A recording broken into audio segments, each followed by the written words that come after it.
It's very rare that we actually manage to get a peek at what's happening behind the curtain at a major entertainment company.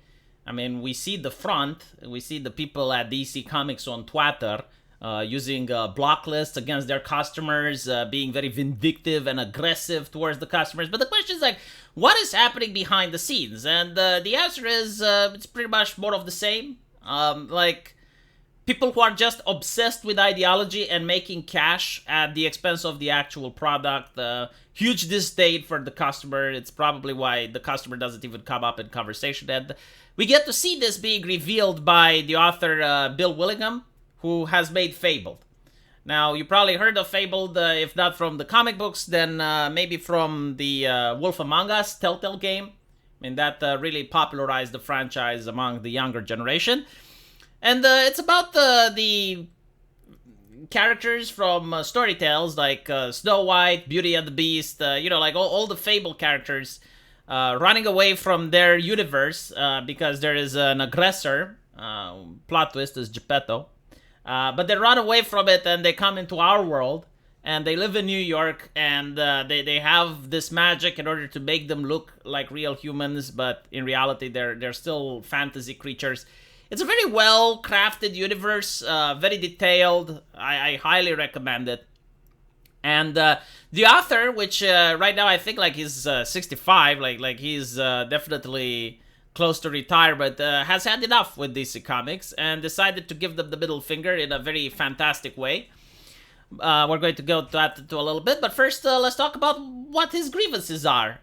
So apparently the way he described it is that when he started working with DC Comics, they treated him with respect, and he treated them with respect. It was a two-way street, and people tried to follow what was the spirit of the contract that he signed. Like, they wouldn't get, like, a team of lawyers in order to try to read every single sentence, to, try to litigate everything. No, like, they had just an open dialogue, an open conversation, and they were like, okay, well, we agreed to this. Let's see if we can follow our agreement. But he describes how over the course of time, most of the people that originally worked at DC were either fired or they quit. And now, despite the fact that the company has the same name, it doesn't have the same people. The ideology has changed, the mentality has changed, and it's a completely different company. And this is like one of the main things that we noticed, right? Like, most companies have the same brand, but the people there are different, and that's why they can't produce the same level of quality. Because at the end of the day, it's not the building or the brand or, even like the people at the top that are producing, but it's the little guy, the grunt, which is the one that's coming up with inventivity and creativity. So if you change those people, you fire them, that's why DC is the way it is today.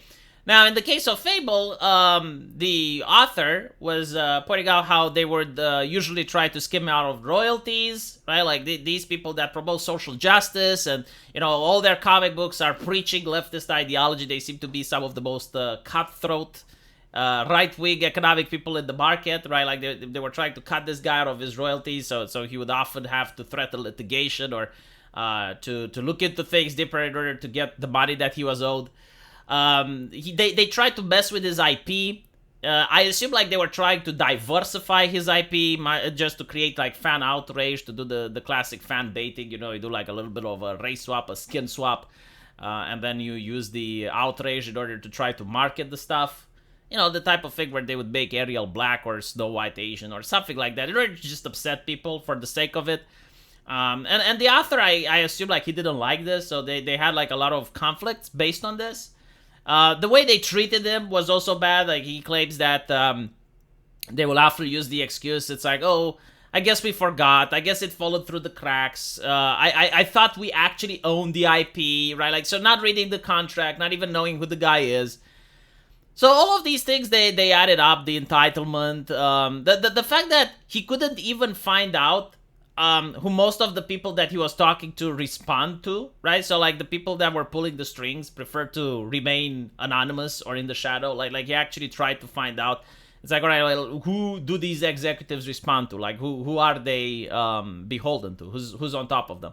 Apparently he couldn't find that out. So all of this together made him decide to put this into the public domain. So up until now, you weren't able to like make a video game with these characters or make a movie or make anything with these characters. But now the author is basically saying, yeah, they're public domain now, so have at it, right? Like, you now own the brand. He basically says, my contracts with DC Comics are still in force. I did nothing to break them and cannot unilaterally end them. I still can't publish Fable comics through anyone but them. I still can't authorize a Fable movie through anyone but them. Nor can I license Fable toys or lunchboxes or anything else. And they still have to pay me for books they publish. And I'm not going to give up on the matter or the money that they owe me.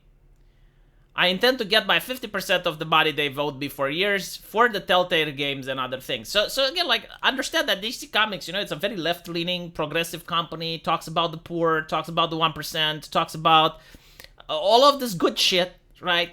But when you look at how they do business, they're just an evil corporation that is trying to cheat a guy out of his money, not respect their contracts. Now, he says you, that you 100% owner of Fables, never signed such agreements, for better or worse. DC and I are still locked together in this unhappy marriage, perhaps for all time, but you aren't. If I understand the law correctly, and be advised that copyright law is a mess, purposely vague and murky, and no two layers, not even those specializing in copyright and trademark law, agree on anything. You have the rights to make your Fable movies, your cartoons, publish your Fable books, and manufacture your Fable toys. And do anything you want with your property because it's your property. Mark Birmingham is free to do his version of Fable, and I hope he does. Steve Loyola is free to do his version of Fable, which I'd love to see, and so on. You don't have to get my permission, but you might get my blessing depending on your plans. You don't have to get a DC's permission or the permission of anyone else. You never signed the agreement I did with the DC Comics. It was my absolute joy and pleasure to bring you Fable stories for the past 20 years. I look forward to seeing what you guys do with it. And for question or information, you can email me here.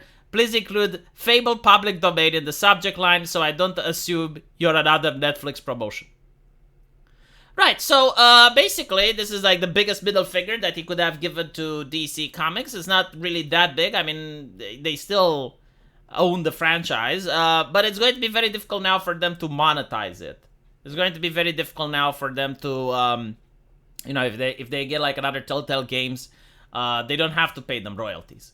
So, yeah. I mean, the guy isn't going to make any money out of this, but this is like the thing that he could do out of spite towards this greedy, evil, capitalistic corporation. Let me know what you guys think, though, and as usual, I will see you in the comment section. Take care.